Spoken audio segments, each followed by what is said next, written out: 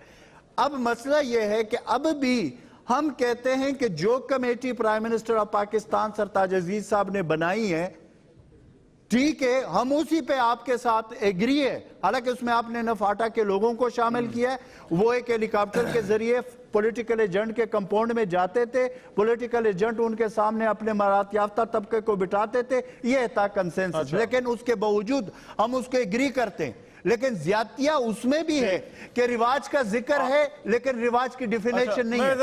اور ٹوٹلی آبادی جو اس کمیشن کے مطابق ہے وہ 4.8 ہے ملین, اور پورے فاٹا کی آبادی آپ کسی سے بھی پوچھے وہ 1 کروڑ سے زیادہ ہے.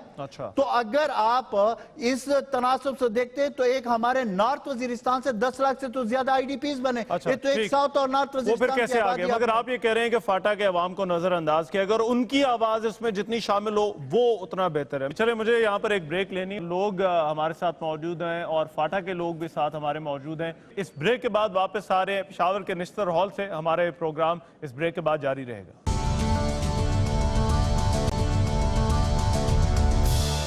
مشتاق احمد خان صاحب, آپ سے چاہتا ہوں کیا کیا جانا چاہیے اس معاملے کو؟ اب اس پر تو سارے ایگری کرتے ہیں, ساری سیاسی جماعتوں کا اس بات پر اتفاق ہے کہ اصلاحات آنی چاہیے, مگر آگے کیسے بڑھنا ہے, پھر مختلف آوازیں شروع ہو جاتی ہیں. آگے یہاں سے کیسے آگے بڑھا جائے؟ بسم اللہ الرحمن الرحیم. میں آپ کا شکریہ ادا کرتا ہوں. اصل جو فاٹا کا مسئلہ ہے یہ 2015-16 کا مسئلہ نہیں ہے, بلکہ گزشتہ 250-300 سال سے سینٹر آف اٹینشن رہا ہے. اور ہمارے پاکستان بننے کے بعد بھی تقریباً 70 سال ہو گئے ہیں, لیکن یہ کوئی اصلاحات نہیں کی گئی ہیں. یہ FCR کا جو قانون ہے, میں اس کو قانون نہیں سمجھتا, میں اس کو گالی سمجھتا ہوں. یہ لفظ قانون کی توہین ہے, وہ قانون ہے ہی نہیں. وہ تو استعمار نے, سامراج نے اور فرنگیوں نے قبائلیوں کو غلامی کی زنجیر میں جکڑنے کے لیے ایک قاعدے اور ضابطے کا ایک بنا لیا تھا, ایک دستاویز. لیکن بدقسمتی سے ان کے جانے کے بعد بھی وہ ہے. اس FCR کی وجہ سے آپ دیکھ لیں, 1 کروڑ کی آبادی ہے قبائل کی, ایک میڈیکل کالج نہیں ہے. 1 کروڑ کی آبادی ہے قبائل کی, ایک انجینئرنگ یونیورسٹی نہیں ہے. 1 کروڑ کی قبائل کی آبادی ہے, ایک بھی خواتین یونیورسٹی نہیں ہے. 1 کروڑ کی قبائل کی آبادی ہے, وہاں پینے کا صاف پانی نہیں ہے. ابھی UNDP کے یونائٹڈ نیشن ڈیولپمنٹ فنڈ کے جو کنٹری ڈائریکٹر ہے آندرے فرانس, وہ گزشتہ دنوں اپنی 4 سال کی مدت پوری کر کے واپس چلے گئے یونائٹڈ نیشن ہیڈ کوارٹر. اس نے جاتے جاتے بزنس ریکارڈر کو انٹرویو دیا. اس انٹرویو میں اس نے پاکستان کے بارے میں اور بھی باتیں کی, لیکن فاٹا کے بارے میں یہ باتیں کی کہ اس وقت بھی فاٹا میں براعظم افریقہ سے زیادہ غربت کے مناظر ہیں. میں سمجھتا ہوں یہ پوری ریاست پاکستان کو اور پوری پولیٹیکل سپیکٹرم کو فاٹا کے عوام سے معافی مانگنی چاہیے. یہ وہ لوگ ہیں کہ جنہوں نے حاجی صاحب ترنگزئی, یہ وہ لوگ ہیں جنہوں نے فقیر AP, یہ وہ لوگ ہیں جنہوں نے جوہان افریدی, یہ وہ لوگ ہیں جنہوں نے ملا پابندہ کی قیادت میں استعمار کو بگایا یہاں سے, اور صرف فاٹا کو نہیں پورے سب کانٹیننٹ کو آزادی دی. اس آزادی کی نعمت کے فوائد تو پورے سب کانٹیننٹ کو ملے, لیکن بدقسمتی سے فاٹا کے لوگ. اس لیے اب ایک بات پہ پوری کنسنسس ہے, پوری پولیٹیکل سپیکٹرم اس کے اوپر یکسو ہے. فاٹا کی تمام سیاسی جماعتیں, فاٹا کے پریس کلب, فاٹا کے ایلڈرز, اور یہ جو سرتاج عزیز کی سربراہی میں کمیٹی بنی ہے, ان کی بھی یہ کنسنسس ہے کہ فاٹا کو فوری طور پر مرج ہونا چاہیے. مطلب ایسے نہیں چھوڑا جا سکتا جیسے ہے, اس بات پہ تو سب کا کنسنسس ہے. میں اس سے پہلے ایک بات میں تھوڑی سی اس کو کمپلیٹ کروں. مرج سب سے بنیادی چیز ہے. اس کے بعد فاٹا کا اختیار فاٹا کے عوام کا ہے, وہاں کے منتخب نمائندوں کا ہے. آپ یہ کہہ رہے ہیں پہلی بنیادی شرط اگر یہاں پر چیزوں کو بدلنا ہے نگرانی میں ان کی سرپرستی تو ہونا چاہیے. وہ مرجر ہوگا, ضم کرنا ہوگا KPK میں. رحیم اللہ یوسف زئی صاحب, اب ایک تو یہ تجویز ہے اور یہ بڑی بھاری آواز ہے کہ فاٹا کو خیبر پختونخوا میں شامل کیا جائے, مگر کچھ اور آوازیں بھی ہیں. یہ کیوں ہے؟ کیوں پولیٹیکل پارٹیز اور خاص طور پر وہ سیاسی جماعتیں جن کا اس علاقے سے تعلق ہے, اس ایک معاملے پر یہاں تک تو اکٹھی آ جاتی ہیں کہ اصلاحات لانی ہے, مگر یہاں سے پھر آگے اکٹھی نہیں چل پاتی؟ دیکھیں, اصلاحات کے اوپر تو بالکل اتفاق رائے ہے کہ اصلاحات ہونے چاہیے. اصلاحات پہلے نہیں ہوئی, یہ بڑی زیادتی ہوئی. ابھی اصلاحات ضرور ہونے چاہیے. پچھلے 70 سال میں صرف 2 اصلاحات ہوئی ہیں.